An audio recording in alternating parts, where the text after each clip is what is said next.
सत्य को खोजने वाले आप सभी साधकों को हमारा प्रणाम।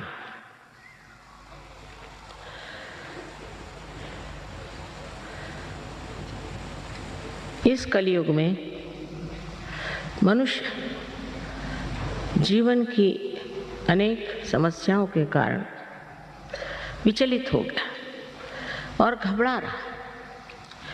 कलयुग में जितने सत्य को खोजने वाले हैं उतने पहले कभी नहीं हुए, और यही समय है जब कि आपको सत्य मिलने वाला है। लेकिन ये समझ लेना चाहिए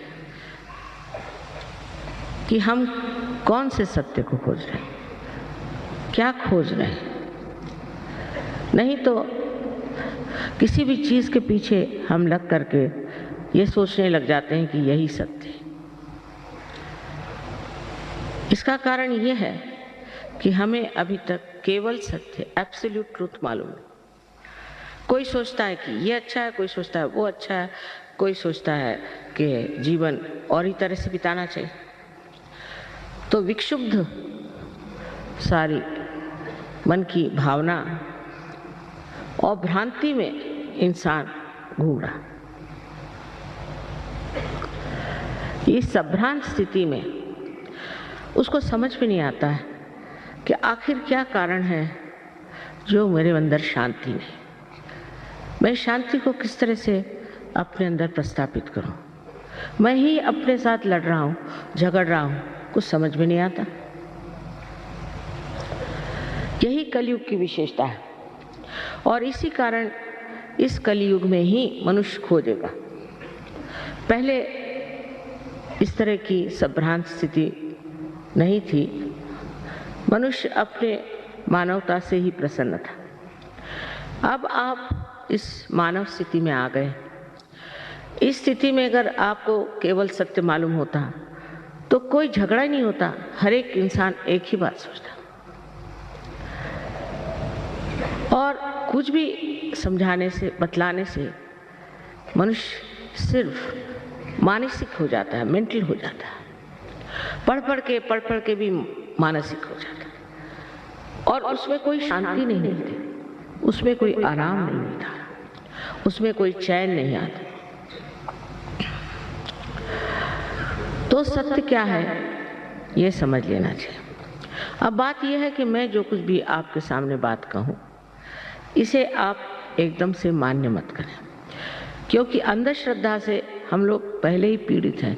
स्पेशली बंगाल में तो मैं सोचती हूँ यहाँ पर इस कदर तांत्रिक ये वो सब ने जकड़ डाला। और जब हम देखते हैं कि जो धर्म के नाम पे भी बहुत बोलते हैं और चलते हैं, वो भी पीड़ित हैं, वो भी बीमार हैं, उनको भी ये तकलीफ है, वो तकलीफ है, और वो भी आपस में लड़ रहे हैं, झगड़ रहे हैं। इसका मतलब उन्होंने अभी तक सत्य को प्राप्त नहीं किया, सिर्फ उसके बड़े बड़े इश्तिहार लगा के रखे। तब मनुष्य घबरा के पूछता है कि सत्य है क्या। सत्य और प्रेम ये दोनों एक चीज है। आश्चर्य की बात है कि इसका मिलाप लोग समझ नहीं पाते। समझ लीजिए आप किसी को नितांत प्रेम करते हैं तो आप उसके बारे में हर एक छोटी छोटी बातें जान लेते हैं, पर ये परमात्मा का प्रेम है, ये दैवी प्रेम है। इस प्रेम को सत्य मान लीजिए, ऐसा मैं नहीं कहूँगी, पर यह सिद्ध हो सकता है। उसके लिए आपको इस मानव चेतना से, ह्यूमन अवेयरनेस से ऊपर उठना होगा। तभी आप समझ पाएंगे कि सत्य और प्रेम एक ही चीज है, और ये दोनों ही चीज, दोनों ही बातें, दोनों ही गुण ऐसे मनुष्य में होते हैं जिसने आत्म साक्षात्कार को प्राप्त कर लिया। और जिसने अभी तक आत्म साक्षात्कार को प्राप्त नहीं किया और जो सिर्फ ऊपरी तरह से बातें करता है और काफ़ी लेक्चर देगा या काफ़ी कर्मकांड कराएगा, उससे आज तक किसी का फायदा हुआ नहीं और न होगा। इसके लिए जरूरी है कि हम समझ लें सत्य क्या है। हम ये शरीर, बुद्धि, मन, अहंकार आदि उपाधियां नहीं, हम शुद्ध आत्मा है, ये सत्य। क्योंकि हम कहते हैं ये हमारा शरीर, ये हमारा मन, ये हमारी बुद्धि, हमारी हमारी हमारी, मेरी मेरी मेरी, ये मैं है कौन, इसे जानना है। और ये मैं ही शुद्ध आत्मा है जो आपके हृदय में विराजता है, वही शुद्ध आत्मा। उसको प्राप्त करना, उसका प्रकाश अपने चित्त में लाना ही एक तरह से आत्मा का दर्शन है। और दूसरा सत्य ऐसे है, जैसे आप देखते हैं चारों तरफ ये फूल हैं, कितने सुंदर फूल, और ये फूल जिस पृथ्वी तत्व से निकले हैं, कितना चमत्कार है कि हर एक तरह का फूल अलग अलग तरीके से आता है और इसके लिए कुछ पैसा नहीं देना पड़ता। माँ का पृथ्वी तत्व जो प्रेममय है वो अपने आप इसको पनपाता है, सुगंधित करता है और रंग बिरंगों से भर देता है। ये एक महान आश्चर्य की बात है कि हम इस बारे में सोचते ही नहीं कि जीवित कार्य कैसे होते। जैसे किसी डॉक्टर से पूछे कि हमारा हार्ट कौन चलाता है, हमारा हृदय कौन स्पंदित करता है, तो डॉक्टर ये कहेगा कि इसकी एक ऑटोनॉमस नर्वस सिस्टम है। तो ये ऑटो है कौन? स्वयं चालित संस्था है। तो ये स्वयं कौन है? वो स्वयं ही आपका आत्मा है। इसको प्राप्त कर लेना, उसका प्रकाश अपने अंदर लाना, ये आत्म साक्षात्कार हो। और इस चारों तरफ फैली हुई परमात्मा की प्रेम शक्ति, जिसने ये सुंदर फूल उगाए जो हमारे हृदय को भी चलाते, उससे एकाकारिता करना, ये योग है। यही योग है और इसका जन्म सिद्धाधिकार आप सब मानव जाति को है। लेकिन इसको प्राप्त करने के लिए अगर कोई मूढ़ हो तो वो नहीं प्राप्त कर सकता, कोई बेवकूफ हो वो नहीं, कोई उद्दाम मगरूर हो वो नहीं प्राप्त कर सकता। उसके लिए नम्रता चाहिए और मांग चाहिए कि हमें ये चीज चाहिए। हृदय से, प्रेम से अगर मनुष्य अपने को जरा सा भी देखे तो वो अब एक अधूरा है और उसके अंदर अनेक शक्तियां हैं जिसका प्रादुर्भाव, मैनिफेस्टेशन हो सकता है। लेकिन उसके लिए मनुष्य को ये समझना चाहिए कि आप नम्रतापूर्वक इसे अपने हृदय से मांग, क्योंकि जब प्रेम की शक्ति मांगनी है तो प्रेम पूर्वक ही मांगी जाती है। लड़ाई झगड़े से और परेशान करने से ये शक्ति कभी भी प्राप्त नहीं। इस शक्ति के बारे में आपको पहले बता ही चुके हैं वो कि त्रिकोणाकार अस्थि में ये शक्ति कुंडलिनी नाम की है। अब ये कोई नई बात मैं नहीं कह रही हूँ। हमारे शास्त्रों में छठी, समझ लीजिए छठी शताब्दी, जबकि शंकराचार्य है, उन्होंने इस पर बात की। लेकिन 13,000 वर्ष मार्कंडेय ने कुंडलिनी की बात की, पर सब संस्कृत भाषा। इसलिए 12वीं शताब्दी में ज्ञानेश्वर जी ने इसकी बात की है, जब उन्होंने ज्ञानेश्वरी लिखी जो कि गीता पर टीका थी। उसमें छठे अध्याय में उन्होंने लिख दिया कि कुंडलिनी शक्ति से आत्म साक्षात्कार घटित होता। तो उस वक़्त के जो धर्म मार्तंड थे उन्होंने कहा नहीं, ये निषिद्ध है, छठा जो अध्याय है निषिद्ध है, किसी ने पढ़ा नहीं लिखा नहीं। इस तरह से जो हमारे अंदर निहित छिपी हुई जो शक्ति है जो कि हमें उस स्थिति में पहुंचा सकती है, वो पूर्णतः एक अंधकार में, एक जिसको कहना चाहिए कि अज्ञान में, इग्नोरेंस में छिप गई। फिर हमारे यहाँ एक से एक बुद्धिमान लोग निकले, इंटेलेक्चुअल्स, जिसके लिए कबीर ने कहा है पढ़ी पढ़ी पंडित मूर्ख भय। पहले मैं सोचती थी कि पढ़ पढ़ के पंडित मूर्ख कैसे हो जाएंगे, ऐसे कैसे हो सकता, लेकिन मुझे बहुत मिले ऐसे। उनसे बात करने से पहले वही बोले जाते थे और क्या बोलते थे भगवान जाने, ये किताब में लिखा, वो किताब में लिखा। मैंने कहा आपकी किताब में क्या लिखा है वो बताइए। तो हम अपने से अनभिज्ञ अपने से अपरिचित दूसरों ही की बातें अपने खोपड़ी में भर लेते हैं। ये तो इंटेलेक्चुअल साइड हो गई। और दूसरी हो गई भक्ति की साइड, तो उसमें भी एक तरह का नशा, एक तरह का नशा है, चेतना नहीं। दोनों चीज में एक तरह से वास्तविकता से दूर, असलियत से परे, रियलिटी से बिल्कुल दूर हम खड़े हुए। अब आपको एक उदाहरण देंगे। आपके यहाँ हरे रामा हरे कृष्णा का बड़ा जोर चल रहा, लेकिन शिकागो में मैं गई थी तो वहाँ शिकागो में उनके अब जो गुरु हैं वो आए, तो वो बिल्कुल पतली धोती पहन के और ऊपर एक बनियान पहन के आए। और इतनी ठंड थी कि मैं तो शॉल में भी ठिठुर रही थी और वो भी ठिठुर रहे थे। तो मुझे मिलने आए, मैंने कहा ये आप क्या पहन रहे हो, ये ऐसी पतली धोती क्यों पहने हो भाई, इतनी ठंड है। मैं तो माँ हूँ ना, तो दुख लगा कि ये बेचारा धोती क्यों पहने। सो कहने लगे कि भाई बात यह है कि मेरे गुरु ने कहा कि आपको धोती पहने चाहिए, तभी आपका मोक्ष होगा। मैंने कहा अच्छा। हमारे भारतवर्ष में 80% लोग धोती पहनते, बंगाल में तो और भी ज़्यादा। और इन सबका अगर मोक्ष होने वाला है तो तुमको स्थान कहाँ मिलेगा। फिर उसने बाल सब मुंडाए हुए थे बेचारे ने, और एक चोटी रखी हुई थी। सो मैंने कहा ये बाल क्यों मुंडा लिए। कहले गुरु ने कहा जब तक बाल नहीं मुंडाओगे तब तक तुम्हारा मोक्ष नहीं हो सकता। उस पर कबीर ने एक बड़ा सुंदर कहा है कि बाल मुंडाने से आप स्वर्ग में जा सकते हैं, तो जिस मेंढे के हर साल 2 बार बाल मुंडाए जाते वो आपसे पहले पहुंच जाएगा।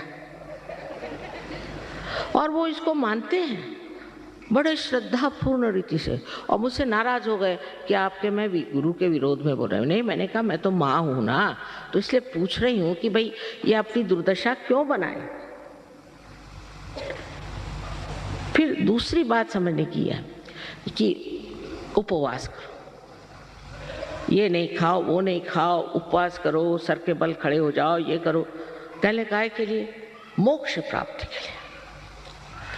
घर परमात्मा आपके पिता स्वरूप प्रेम स्वरूप है, तो कौन पिता चाहेगा कि अपना बच्चा सर मुंडा के पतली सी धोती पहन करके सर के बल खड़ा हो जाए अपने पिता से मिलने के लिए। बताइए कितनी अजीब सी बात है।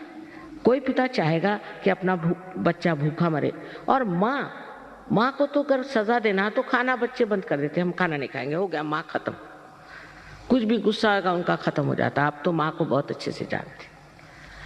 तो कौन ऐसा विचित्र तरह का आलंबन है जिससे आप इस मोक्ष को प्राप्त हो सकते हैं।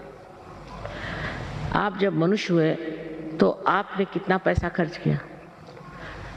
आप कौन से तांत्रिक के पास गए थे कि गुरु के पास गए थे, कुछ किया था। आप मनुष्य तो हो ही गए ना। तो कोई ना कोई ऐसी अंदर शक्ति है जिसे मैं प्रेम की शक्ति कहती हूँ, जिसको कि रिडम्पशन की शक्ति कहते हैं, जिससे मनुष्य का उत्थान होता है, जिससे आज आप मनुष्य स्वरूप हो गए। अब अगर ये आपके अंदर शक्ति है, समझ लीजिए, अगर है तो उसका उत्थान क्यों न किया जाए। अब इसके लिए आप पैसा वैसा नहीं दे सकते, इसके लिए आप मुझे नहीं खरीद सकते। कोई अपने माँ को खरीदता है क्या? कम से कम अपने देश में तो कोई नहीं खरीदता, आप परदेश की बात छोड़ो। तो इसको पाने की चीज क्या है? ये भी आपकी अपनी व्यक्तिगत अपनी आपकी माँ है, हर एक। और आपके अंदर जो भी कुछ है, आपका भूतकाल, आपका भविष्यकाल, आपका सब कुछ इसमें टेप रिकॉर्ड के जैसे भरा हुआ। और वो जानते, ये आपकी माँ व्यक्तिगत आपकी अपनी अपनी अलग अलग माँ है, वो आपके कुंडलिनी में स्थित है। और इसकी शक्ति को अगर जागृत करना है तो उसके लिए आप क्या पैसा दे सकते हैं? घर समझ लीजिए, इस पृथ्वी में आपको पृथ्वी माँ के उदर में एक अगर बीज आपको बोना है तो वो अपने आप सहज स्पॉन्टेनियसली पनप जाता है। उसके लिए क्या, आप सर के बल खड़े हो नहीं तो कुछ भी करो, उससे फायदा होगा? समझ की बात है। जो जीवित कार्य है वो सारा जीवित कार्य सहज होता है। सहज का माने दूसरा और ये कि सह माने आप और ज माने आपके साथ पैदा हुआ, ये योग का अधिकार है, इसे आपको प्राप्त कर लेना चाहिए। फिर उससे अनेक लाभ हैं। मुझे पता नहीं योगी जी ने आपसे क्या क्या लाभ बताया, लेकिन एक संसार में आप अगर किसी से प्यार करते हैं तो आप नहीं जानते कि सूक्ष्म में उससे कितने लाभ होते हैं। अगर आप प्यार करते हैं और वो भी आपसे प्यार करता है तो दोनों के आदान प्रदान में एक बड़ी सूक्ष्म सी संवेदना होती है जो बहुत सुखदायी और शांतिमय होती है। पर आजकल ऐसा प्यार तो देखने को नहीं मिलता। ऐसी तो कोई व्याख्या भी नहीं कर सकता। ऐसे कोई सेंटिमेंट्स ही नहीं होते। एक दूसरों को नीचे गिराने में, इसकी उसकी गर्दन काटने में ही हम लोग लगे। प्यार की तो बात छोड़ी, यहाँ तक कि जो बड़े भक्ति योग फलाना ठिकाना प्रीच करते हैं और बिठाकर लोगों से भक्ति कराते हैं, वो सब लोगों का ध्यान सिर्फ पैसा लेने पर है। ये समझ लेना चाहिए। इस पृथ्वी माँ को आपने कितना पैसा दिया है जो ऐसे सुंदर सुंदर फूल आपको दे रही है। पहली तो चीज है कि आप प्यार को खरीद नहीं सकते। खरीदा हुआ प्यार नहीं होता। और प्यार की महिमा आप तभी जान सकते हैं जब आप इस महान चैतन्य के प्यार में डूब जाए। आपकी बारीक बारीक चीज भी वो देखता है और समाता है। जैसे आज की बात बताएं कि नागपुर में बहुत अच्छे गाने वाले हैं, बजाने वाले हैं, तो मैंने कहा कि न जाने उनको बुला लें तो अच्छा रहेगा यहाँ पर, क्योंकि बंगालियों का गाना तो बंगालियों ने सुना ही है, दूसरा कोई सुनाए तो अच्छा रहे। और देखिए सवेरे पहुँच गए वो अपने आप से ही। मैंने कहा आप कैसे आए? तो कल दुर्गापुर में हमारा प्रोग्राम है, वहाँ हमें जाना था तो हम आ गए। आपको सहज में ऐसी बातें होती हैं कि चमत्कार पे चमत्कार हो रहा है। आपको मैं बताऊंगी तो आपको विश्वास देगा कि चमत्कार जिसको हम कहते हैं वो चमत्कार नहीं है, क्योंकि ये परमात्मा का क्या है, उसमें क्या चमत्कार हो सकता? वही स्वयं चमत्कार है। हमारी दादी जी एक किस्सा सुनाती थी बहुत मजेदार, कि एक इंसान परमात्मा को मिलने चला तो उसको रास्ते में एक आदमी था, वो सर के बल खड़ा था। वो कह रहा था भाई मैं तब से सर के बल खड़ा हूँ, मुझे भगवान कब दर्शन देंगे? तो ज़रा भगवान से जाके कहो कि ज़रा जल्दी दर्शन दे। तो ये गए। रास्ते में दूसरा एक बिल्कुल पड़ा होता रास्ते के किनारे, तो उसने कहा कि भाई भगवान ने आज मेरे खाने की व्यवस्था नहीं करी, उनसे ज़रा कह देना मेरे खाने की व्यवस्था रखे। पंखा चला तो पंखा भी चला दे।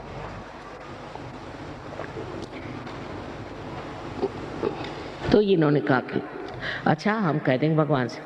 तो ये भगवान के पास जब गए तो उनका काम हुआ सो हुआ। उसके बाद भगवान ने पूछा कि भाई और कोई बात है? कहले हाँ एक बात है, वहाँ एक आदमी है बेचारा सर के बल खड़ा है, आपका इंतज़ार कर रहा है, आप ऐसा क्यों नहीं करते कि थोड़े उस पर मेहरबानी कर दें? कहला उससे कहना और थोड़े दिन करते रहो तो अच्छा रहेगा, हो जाएगा। उसके बाद दूसरे आदमी के बारे में उनका कि साहब उसको तो खाना नहीं मिला, ऐसे रास्ते पड़ा, कह रहा था भगवान से कह देना। अरे उनका खाना नहीं मिला, ये कैसे हो सकता? एकदम उसका इंतजाम करो। तो ये अचंभे में पड़ गया कि वो तो सर के बल पर खड़ा है तब से, उसकी कोई परवाह नहीं, और ये ऐसी रास्ते पर ऑर्डर दे रहा और इसकी इतनी परवाह करें। अब ये प्रेम की बात है।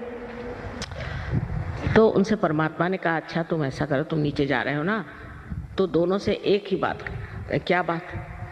कि मैं भगवान के यहाँ गया तो एक सुई के टोक में से उन्होंने सुई के छेद में से एक उसमें से ऊँट निकाल दिया।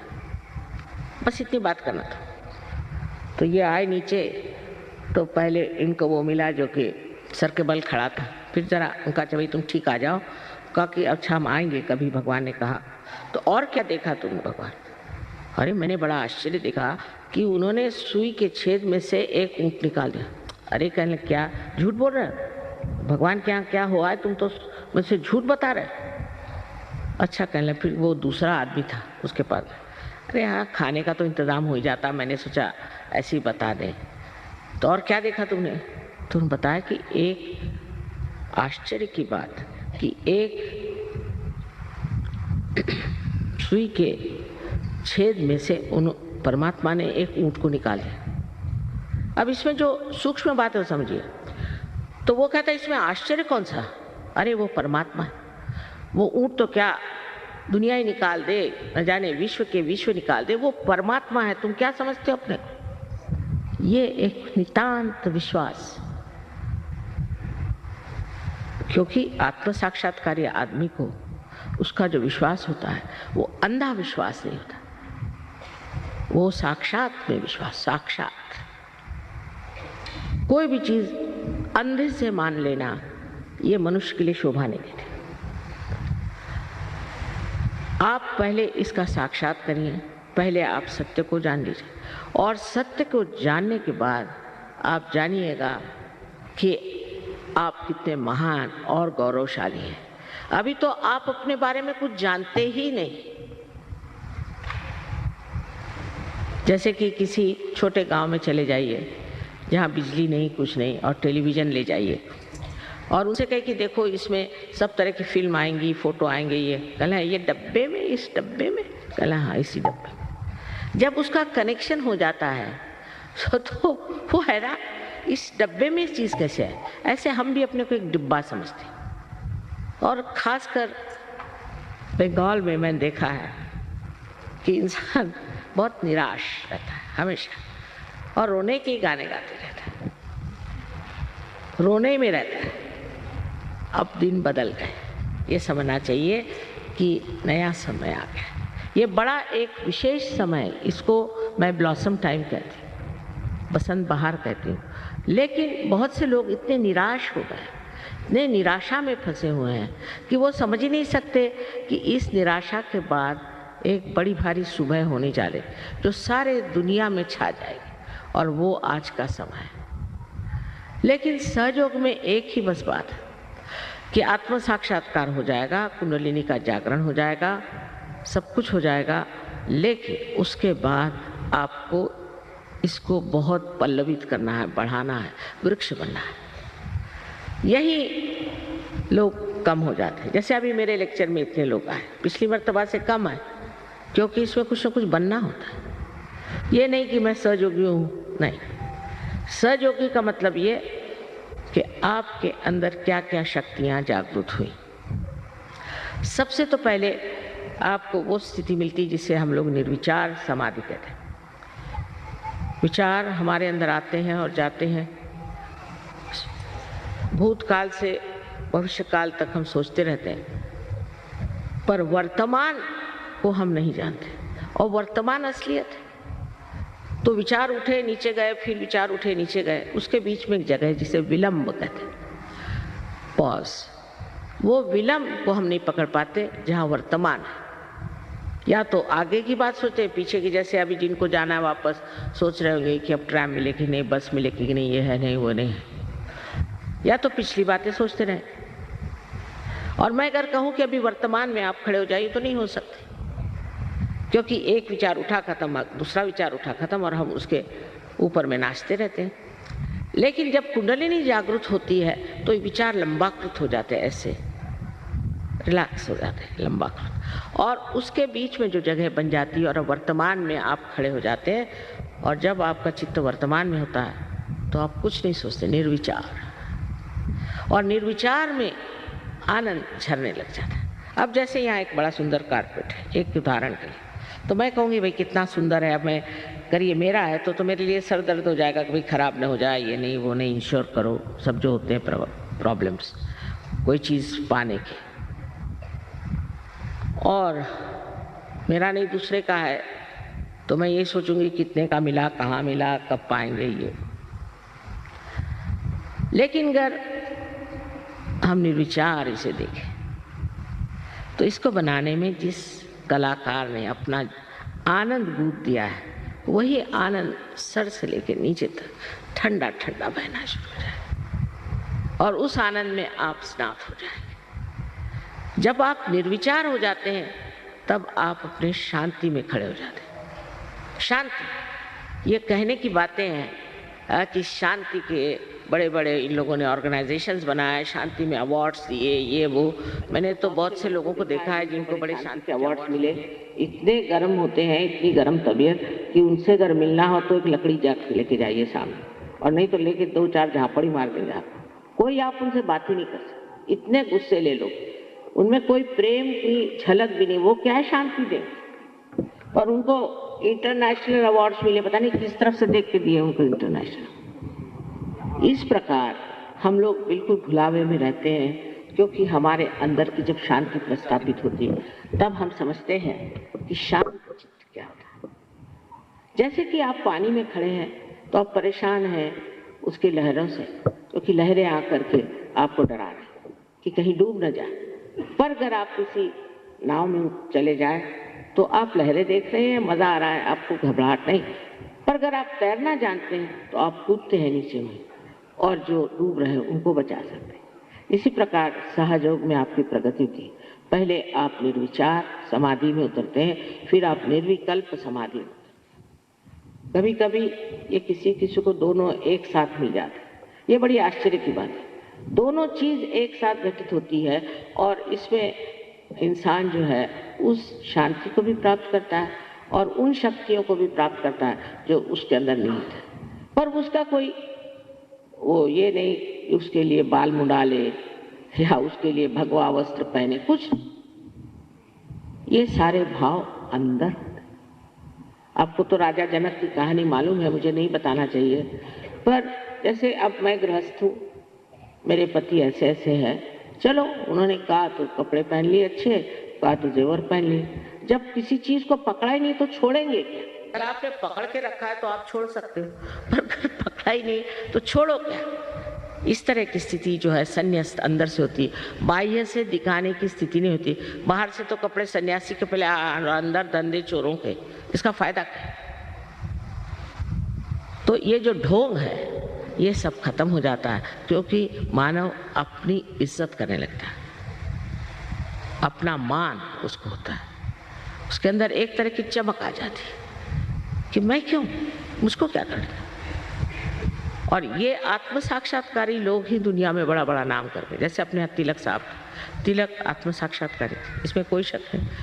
अब्राहम लिंकन थे, वो आत्म साक्षात्कारी थे। शास्त्री जी थे, वो आत्म साक्षात्कारी। हमें तो हम कहते हैं कि जो लोग आत्म साक्षात्कारी नहीं वो कभी भी सत्य पे टिक ही नहीं सकते। आप कोई भी ऑर्गेनाइजेशन ले लीजिए, बस झगड़े शुरू आपस में। क्यों? क्योंकि असत्य पे खड़े हो, इसीलिए सब डामाडोल हो रहे हैं। तो पहले आपको प्राप्त करना चाहिए कि अपनी अंदर की शांति। इस शांति को प्रस्थापित किए बगैर आप कोई भी विश्व में शांति नहीं कर सकते। आपको आश्चर्य होगा, रशिया में यहाँ से कहीं अधिक लोग, सारा इससे बड़ा भी होता है स्टेडियम, सारा बढ़ जाता है और सारे के सारे एक साथ पार हो जाते हैं। और इतने शांत चित्त लोग हैं रशिया के। कम्युनिज्म का यही फायदा मैंने देखा कि उनको किसी चीज़ से, जिसको कहते हैं कि किसी चीज़ को पकड़ नहीं है। उनकी गवर्नमेंट ने कहा अच्छा तुमको हम तुम्हारे फ्लैट्स दे देते हैं, ले लो। कहना ना, हमको नहीं चाहिए, तुम ही रखो। ये एक फायदा हुआ। उसमें 35 या 40% लोग बहुत ही बेकार हैं। उनको तो मालबोरो सिगरेट दे दो तो भी चाहिए, वो खुद दे दो तो चाहिए। पर बाकी के जो है इतने कमाल के लोग हैं। जिस वक्त मैं कू हो रहा था, मैं वहाँ थी, तो मैंने कहा तुम लोग परेशान नहीं, ये कू हो रहा है? कहले माँ हम कोई इस राज्य में थोड़ी रहते हैं, हम तो we are living in the kingdom of God, परमात्मा के साम्राज्य में रहते हैं, हमको क्या परवाह। और इस तरह से उन लोगों ने अपने को समझ लिया, इस तरह से पार हो जाते हैं। हजारों हजारों लोग रशिया में पार। एक गांव है तलियाती, वहाँ 21,000 सहयोगी है। सहयोगी इसमें फ़र्क है, पार हो जाना और सहयोगी होना। और एक मजाक ऐसा है कि उन्होंने एक अमेरिकन सहयोगी से पूछा कि भाई अमेरिका में कितने सहयोगी हैं, तो उन्होंने कहा कि 57। तो कहा है तुम्हारे यहाँ 57,000 है, हमारे तो तलियाती में 21,000 ही। तो ये फर्क अमेरिकन और एक रशियन का है। ये समझने की बात है कि जो रशिया में हालत हो गई वो यहाँ भी हो, इसमें कोई शंका नहीं, पर उसमें ये देखना है कि आप लोग सहज में हैं या नहीं, क्योंकि सहज ये मध्य मार्ग है, बुद्ध का बताया हुआ मध्य मार्ग है। मध्य में आना चाहिए, एक एक्सट्रीम में राइट, एक एक्सट्रीम में लेफ्ट है, इसके मध्य में जो है वो सहज हो गए और आप मध्य मार्गी होते हैं। आप बुद्धिस्ट नहीं होते, वो भी एक नमूने हैं, बुद्धिस्ट को छोड़िए, पर मैं कहती हूँ कि आप मध्य मार्गी हो जाते हैं, असलियत में मध्य मार्गी हो जाते हैं, एक संतुलन आपके अंदर आ जाता है। उसके बाद आपके अंदर, अब ये बंगाल तो कला के मशहूर है, बहुत कला है, लेकिन उस कला का प्रादुर्भाव नहीं, उस कला के संसार में कहना चाहिए कि लोगों को पहचान नहीं। और वो कला जो आपके अंदर आज ऐसी ही बंगाल में घुट रही है, वो सारे विश्व में फैल जाए, क्योंकि आपके अंदर एक ऐसी व्यक्ति जागृत हो जाएगी जो एक विशेष रूप की कला को बढ़ावा देने के लिए, उसके प्रादुर्भाव के लिए एक विशेष रूप से कार्यान्वित होगी।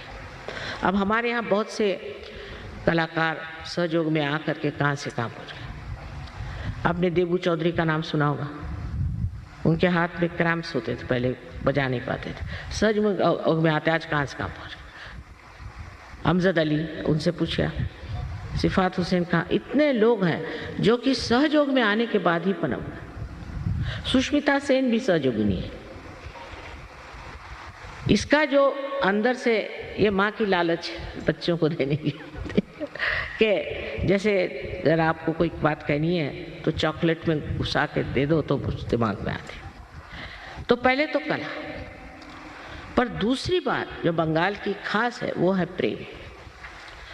मेरे ख्याल से दुनिया में सबसे श्रेष्ठ लेखक बंगाल में हुए शरद चंद्र, उनसे बढ़ के कोई लेखक नहीं, जिन्होंने कि इतना प्यार को समझाया, इतना बारीक बारीक संवेदना उन्होंने लिखी।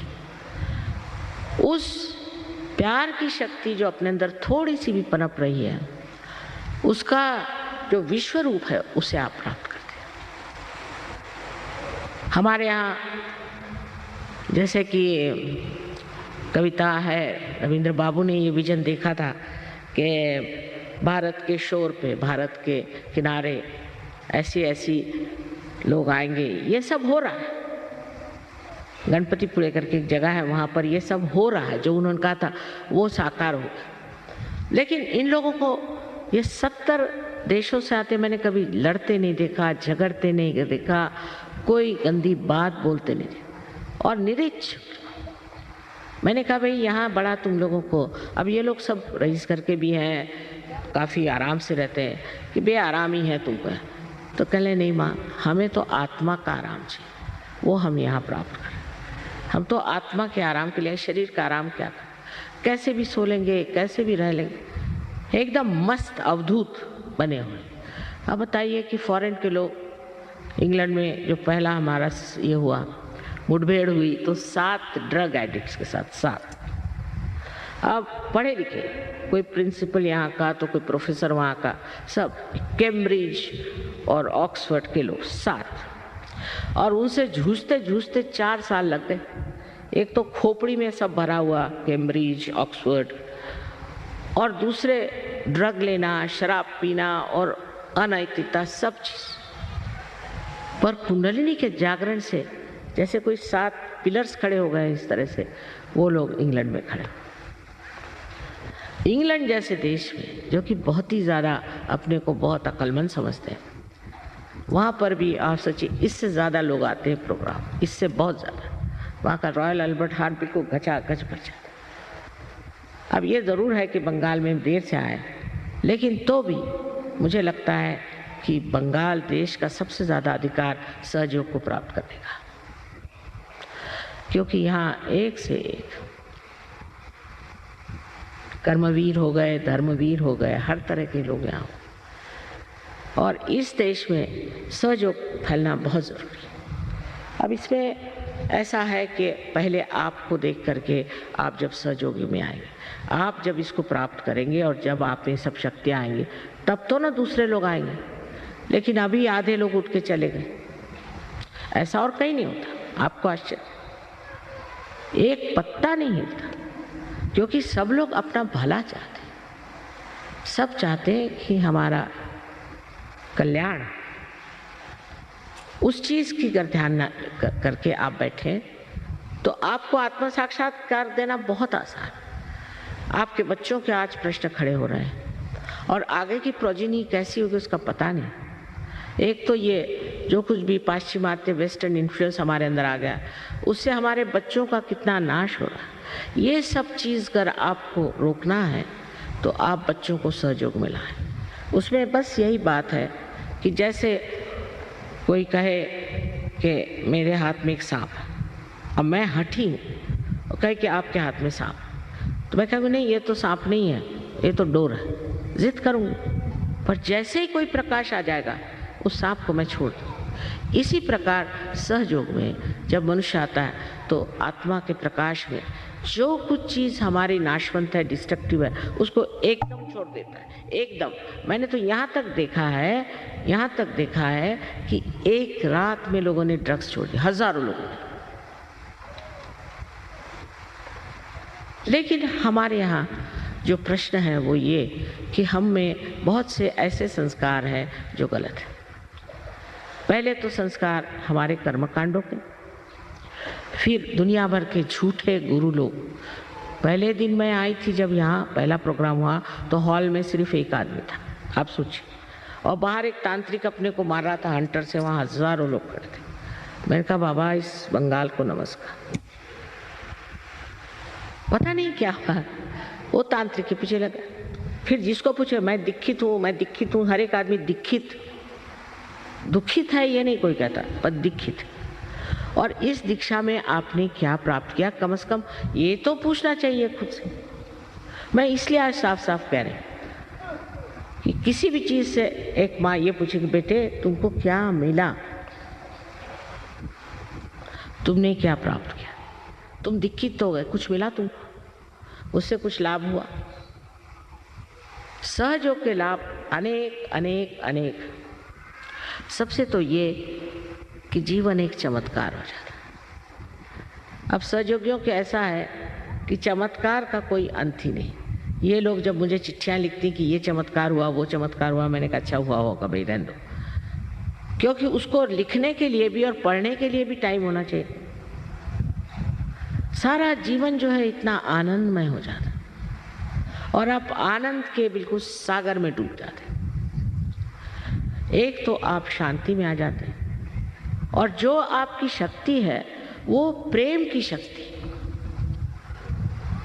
प्रेम की शक्ति में थकान नहीं होती। अभी हमारी उम्र 72 साल की हो गई और हम रोज ही मेहनत कर रहे हैं। परसों ही नेपाल में 20,000 लोग थे नेपाल में, फिर आज आप लोगों के सामने आ गए और हमें थकान नहीं। उसकी वजह क्या कि प्यार करते वक्त कोई थकान होती है?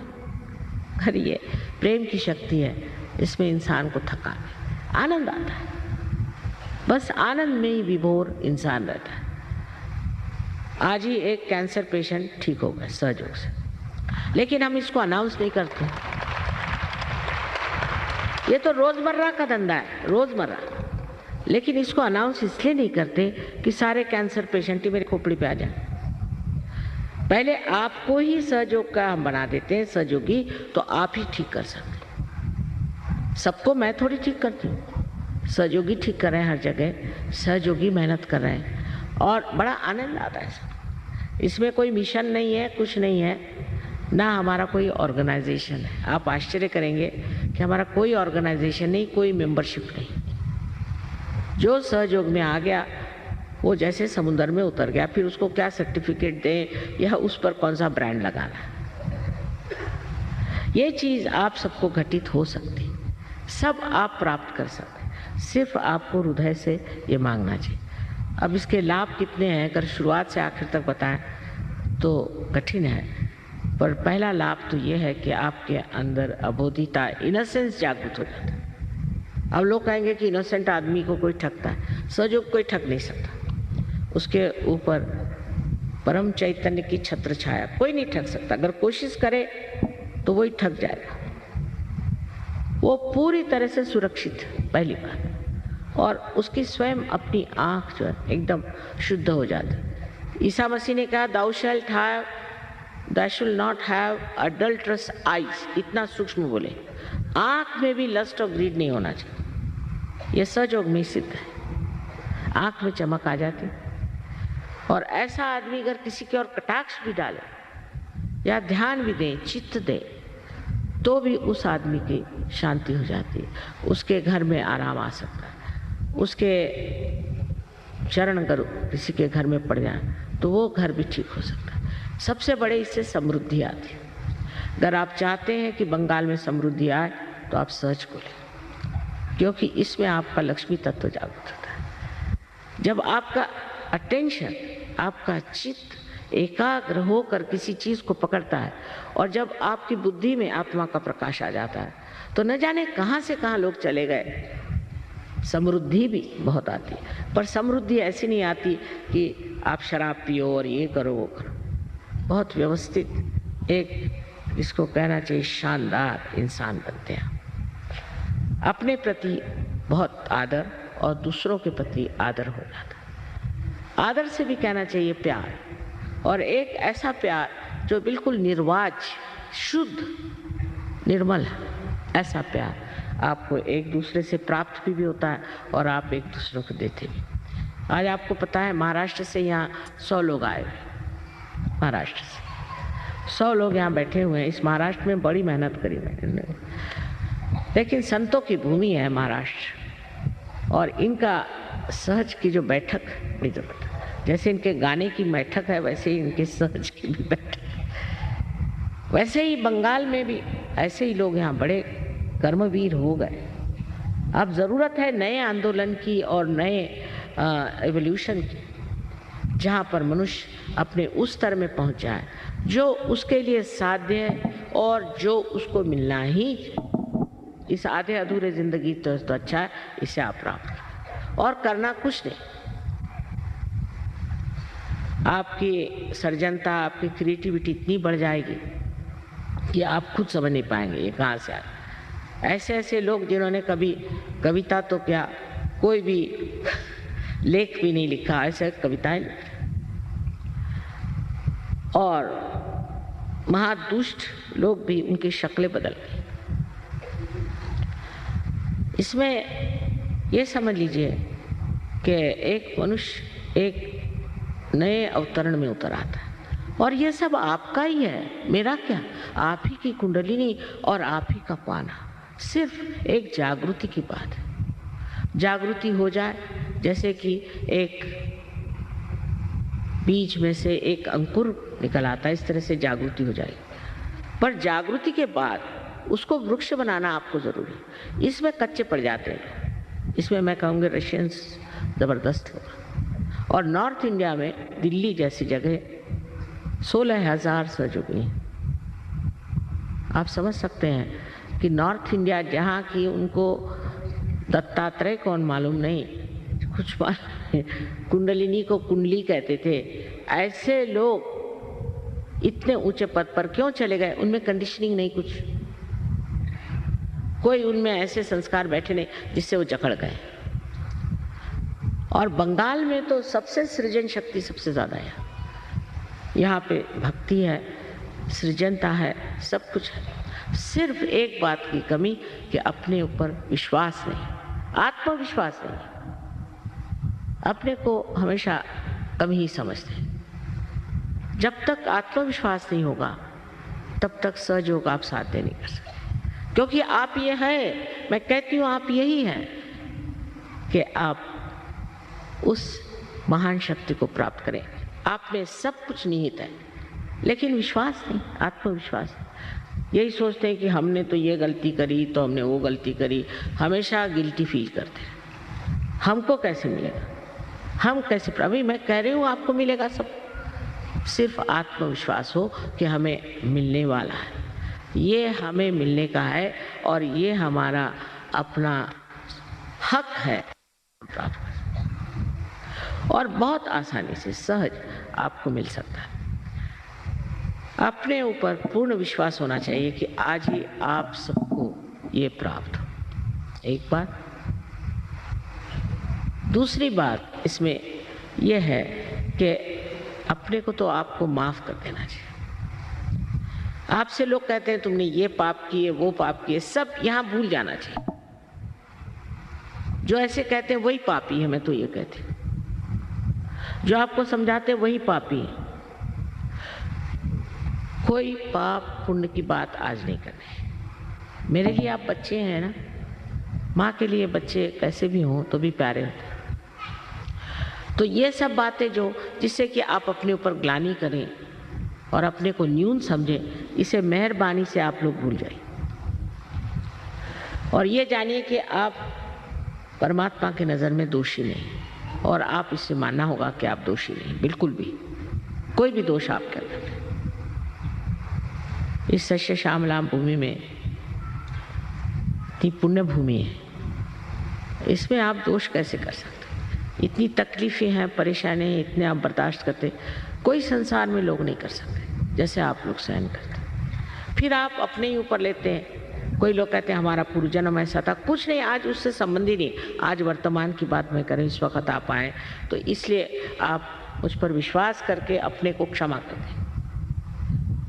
पहली बात ये बहुत ज़रूरी, आत्मविश्वास हो और अपने को पूरी तरह से क्षमा करें।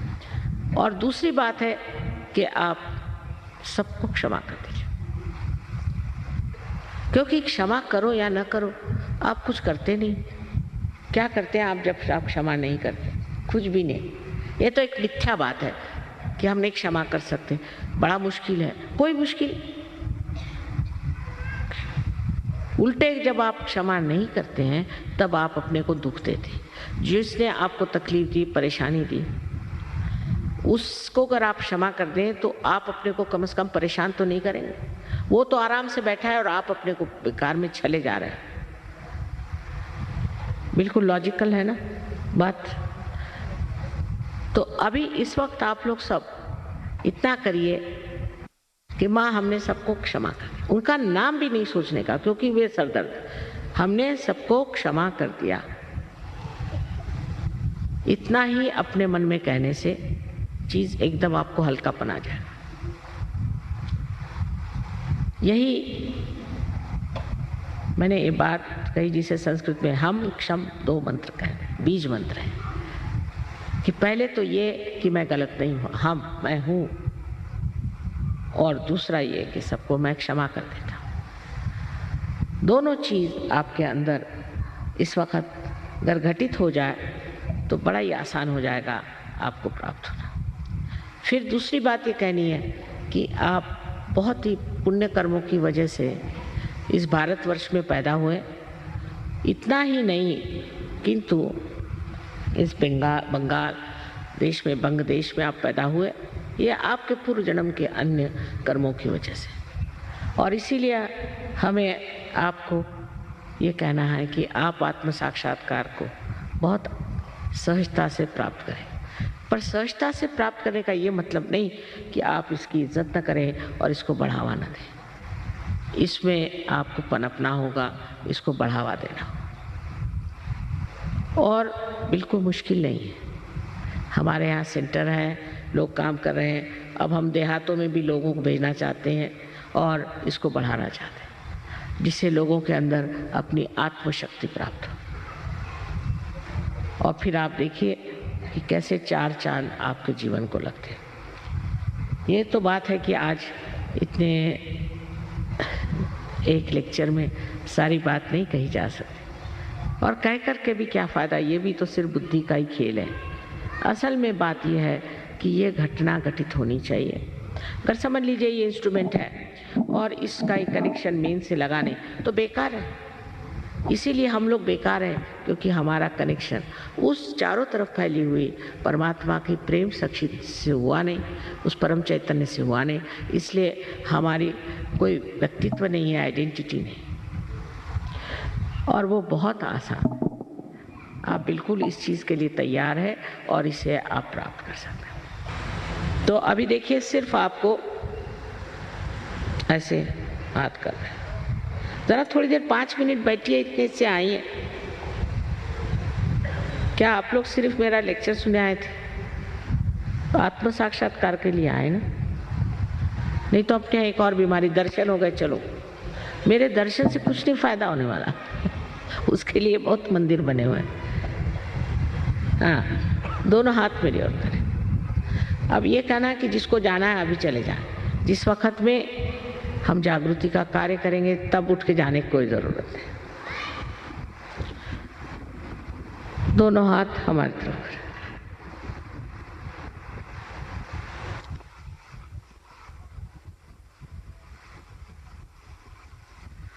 अब पहले तो आपको चाहिए कि अब आप अपने को बिल्कुल तरह से क्षमा कर दें।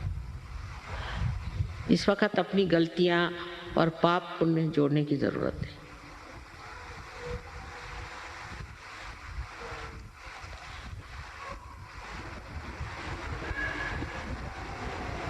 और अब आंख बंद कर लें, चश्मा निकालें। इनके पैर में जूते होंगे तो जूते निकाल देंगे, जो बैठे हैं ऊपर में लोग। अब लेफ्ट हैंड मेरी ओर करें इस तरह से, और राइट हैंड सर झुका लें, और सर के ऊपर में आप अपना राइट हैंड, यहाँ पर जो तालु है इसे ब्रह्मरंध्र भी कहते हैं, कि जो ब्रह्म में एकाकारिता करता है, ऐसा छेद ब्रह्मरंध्र। अब इस पे राइट हैंड रखें दूर ऐसे, और अब देखें कि आपके ब्रह्मरंध्र में से ठंडी या गरम कोई हवा जैसी चैतन्य की लहरियां आ रही क्या, जिसको कि आदि शंकराचार्य ने सौंदर्य लहरी कहा था।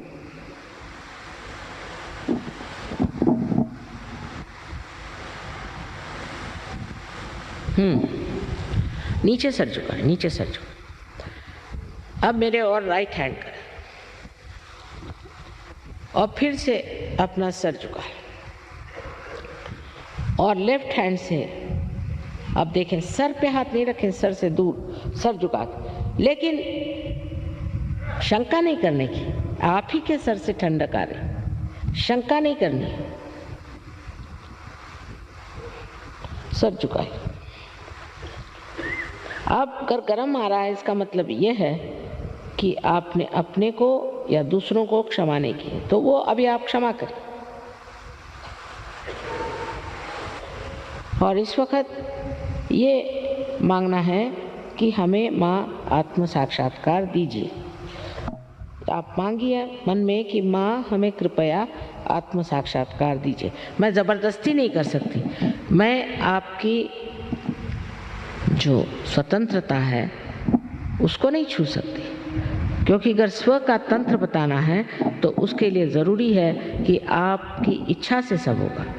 तो अब फिर से राइट हैंड से आप देखिए और कहिए कि माँ मुझे मेरा आत्म साक्षात्कार दीजिए, राइट हैंड से। अब दोनों हाथ आकाश की ओर करें और सर ऊपर की तरफ, और यहाँ एक प्रश्न पूछें अपने मन में विश्वास के साथ, माँ क्या ये परम चैतन्य की लहरें हैं? प्रश्न करें 3 बार अंदर अपने हृदय में पूछें, माँ क्या ये परम चैतन्य की लहरें हैं? सर पीछे कर, आत्मविश्वास के साथ पूछिए, शंका नहीं करनी। हाँ, अब हाथ नीचे करें। अब दोनों हाथ मेरी ओर करें इस तरह से, चश्मा पहन लें और मेरी ओर देखें और विचार नहीं करें, विचार नहीं करें। आपके विचार ठहर गए, निर्विचार।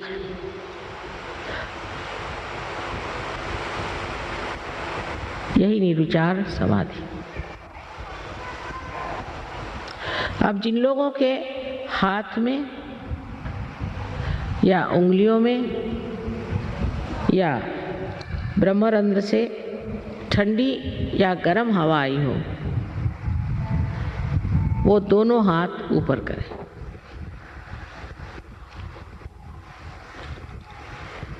वाह वाह, जरा देखिए आप लोग, क्षण भर में तो सब पार हो गए, क्षण भर में सब पार हो गए, सबने प्राप्त कर लिया। आप इसको आगे बढ़ाना है। आप सारे आत्म साक्षात्कारी लोगों को हमारा वंदन, अनेक बार वंदन। आप इसको बढ़ाना है। एक आध दो को नहीं हुआ होगा, कोई बात नहीं, हाथ नीचे कर। एक आध दो को नहीं भी हुआ, कोई बात नहीं, देखा जाएगा। पर जिसको हुआ हो या नहीं हुआ, आप लोग जरूर सेंटर में आए। वहाँ कोई आपसे पैसा नहीं मांगे, लेकिन थोड़ा टाइम तो अपने को भी देना चाहिए। आप दुनिया भर की बेकार चीज़ों के लिए इतना टाइम देते हैं, थोड़ा टाइम अपने को दीजिए और उस स्थिति में आ जाइए कि सारे दुनिया में आप वंदनीय हो जाए। सबको हमारा अनंत आशीर्वाद। बात है, हम इतना सफ़र करते हैं कि ज़्यादा दिन यहाँ कलकत्ते में नहीं रह पाते। बहुत इच्छा हमारी कि यहाँ रहें।